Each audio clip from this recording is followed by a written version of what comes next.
हमारे यहाँ ये जो महाफिल नात का कल्चर चला,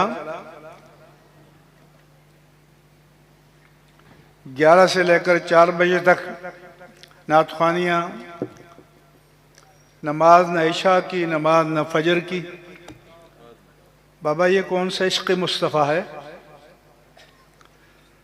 और छछोरे लोग चूँकि मूवी बन रही है तो नए नोटों के बंडल लेकर आते हैं फेंकने के लिए।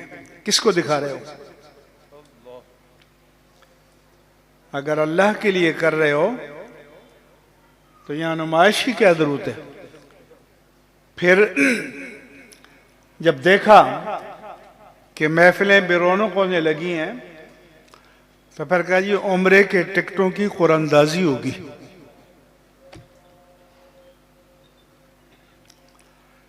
तो मैं इधर शेख पर आया, मैंने खिताब किया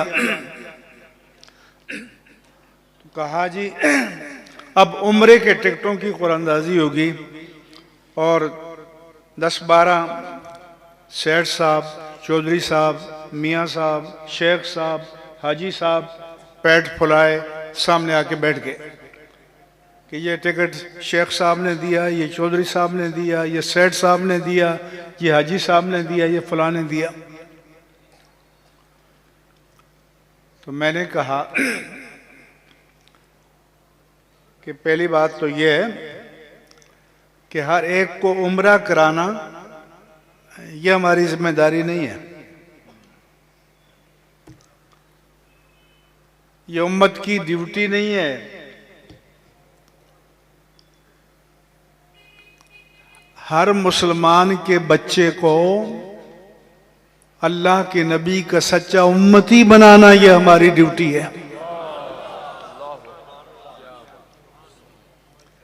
तो मैंने कहा कि ये पहले तो ये है कि आपने उम्रा कराना था, किसी नेक बंदे को तलाश करते, आपको पता होता, उसका पता होता, रब को तो पता है। यहाँ किसको दिखा रहे हो? अमिनहुम मन यकूल रब्बना आतिना फिद दुनिया हसना व मा लहुम फिल आखिरति मिन खलाक। कुछ लोग वो हैं कि जो कहते हैं कि अल्लाह हमारे रब इस दुनिया में भलाई अता कर, अल्लाह फरमाता है आखिरत में उनका कोई हिस्सा नहीं है। तो मैंने कहा कि इस पैसे से आपके करीब जो इदारा है दीनी, वहां जाओ, एक हाफिज का खर्चा, एक कारी का खर्चा, एक आलिम का खर्चा अपने जिम्मे लो। सबसे पहले तो ये कि अगर अल्लाह ने आपको 4 बेटे दिए हैं तो एक अल्लाह के दीन को दे दो। अगर ये तौफीक नहीं है तो जिन माँ बाप ने पाल पोस कर अपने बच्चे अल्लाह के दीन के लिए दिए उनको गोद ले लो। वो आलिम बनेगा, वो हाफिज बनेगा, वो कारी बनेगा, वो खिदमत करेगा जैसे ये सारे उलमा हैं। आगे इनके हजारों शागिर्द होंगे, तो जिस उस्ताज का इनको पढ़ाने में हिस्सा है, जिन्होंने उस जमाने में इनकी किफालत की है, उन सबको इसका सवाब मिलता रहेगा, सदक़े जारिया होगा। मैं तो कहता हूं कि अपने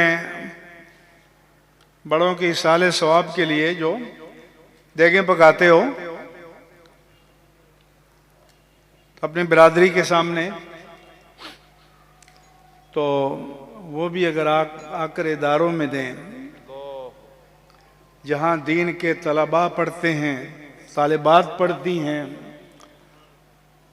आलिमात और आलिम बनते हैं, तो उनकी तैयारी में आपका हिस्सा होगा। मस्जिद में लाकर दो, मसाजिद और मदारिस को आबाद करो, ये हमारी जिम्मेदारी है। ये हमारे भाई सऊदीया में रहते हैं,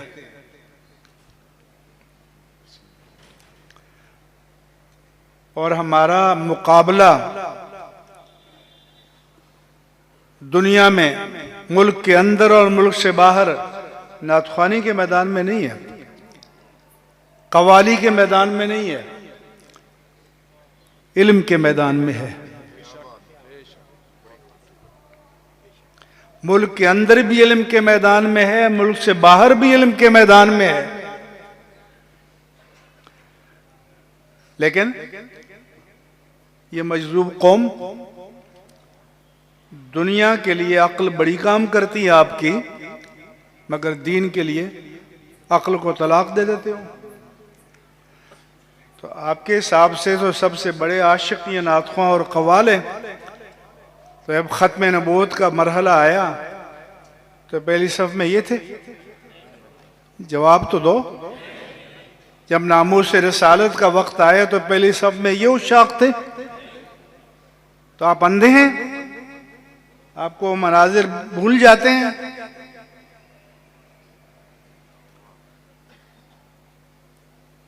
इसलिए होश से काम लेने की जरूरत है। उनके इदारे क्यों आबाद हैं?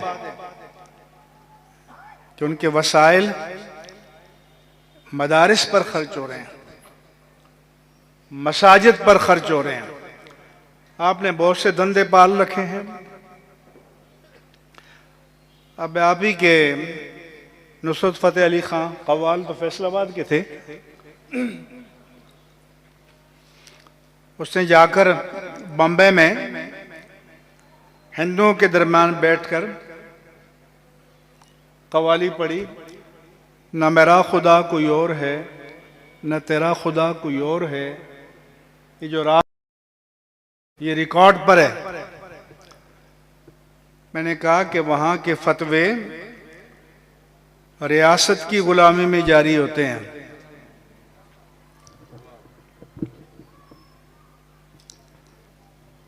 और यहां वो फतवा चलेगा जो मुस्तफ़ा की गुलामी में जारी होगा। और अल्हम्दुलिल्लाह हरमैन तय्यबैन समेत रूए ज़मीन की सब मस्जिदें बंद हो गई, लेकिन पाकिस्तान की मस्जिदें खुली रही। मुझे मक्का मुकर्रमा से रो रो कर फ़ोन आते थे उनके उलमा कि मुफ्ती साहब 10 मिनट की पैदल मसाफत पर काबतुल्लाह है, मगर हमें वहां जाकर सजदा करने की इजाज़त नहीं है। तो यहां दीन आज़ाद क्यों है? कि मिंबर आज़ाद है, मुसल्ला आज़ाद है, मसनद तदरीस आज़ाद है। इसलिए जब FATF हो, मगरब वाले हों, उन्हें हमारी ना अफवाज की फ़िक्र है 57 मुस्लिम ममालिक की, ना असले के ज़खायर की फ़िक्र है, न इन हुक्मरानों की फ़िक्र है। कानून बनाते हैं तो मदारस के लिए। मतलब है कि आप कदर करें या न करें, दुश्मन जानता है कि ये जो सूरत मुस्तफ़ा जिंदा है तो ये इन मदारस की खिदमत का नतीजा है। इसलिए हर मुसलमान को मदरसे और मस्जिद और उलमा के साथ जुड़कर रहना चाहिए, वाबस्ता रहना चाहिए। ये मेरा आपको पैगाम है। कुछ चंद मसाइल और भी हैं। एक तो ख़त्म नबूवत का था, लेकिन क्योंकि टाइम ज़्यादा हो जाएगा, एक मसला जो भी खड़ा किया गया कि नबी अनपढ़ थे, साहबा भी अनपढ़ थे, कुरान भी बाज़ जगह सर्फ व नहव के कायदों के मुताबिक नहीं है।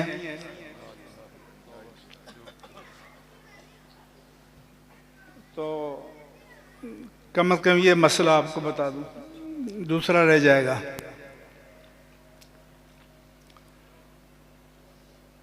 सूरतुल आराफ में है 156 तक 158 मूसा अलैहिस्सलाम ने अल्लाह की बारगाह में इल्तिजा की, वक्तुब लना फी हाज़िहि दुनिया हसना व फिल आखिरा इन्ना हुदना इलैक। ए अल्लाह, तू हमारे लिए इस दुनिया की भलाई लिख दे और आखिरत की भी हमने आपकी तरफ रुजू किया। अल्लाह ने फरमाया, अज़ाबी उसीबु बिही मन अशा व रहमती वसियत कुल्ल शै। जिसे मैं चाहूँगा मेरा अज़ाब पहुँचेगा और मेरी रहमत हर चीज़ पर मुहीत है, मगर ए मूसा व कौम मूसा, जो तुमने मांगा है वो तुम्हें तो नहीं मिलेगा, लेकिन फसअक्तुबुहा लिल्लज़ीना यत्तक़ूना व युअतूना ज़काता वल्लज़ीना हुम बिआयातिना युमिनून व यत्तबिऊन अर्रसूलन नबिय्यल उम्मिया। अल्लाह ने फरमाया कि मूसा अलैहिस्सलाम, जो आपने अपनी कौम के लिए मांगा है वो आपको तो नहीं मिलेगा, लेकिन मैं लिख दूंगा गुलामान मुस्तफ़ा के लिए।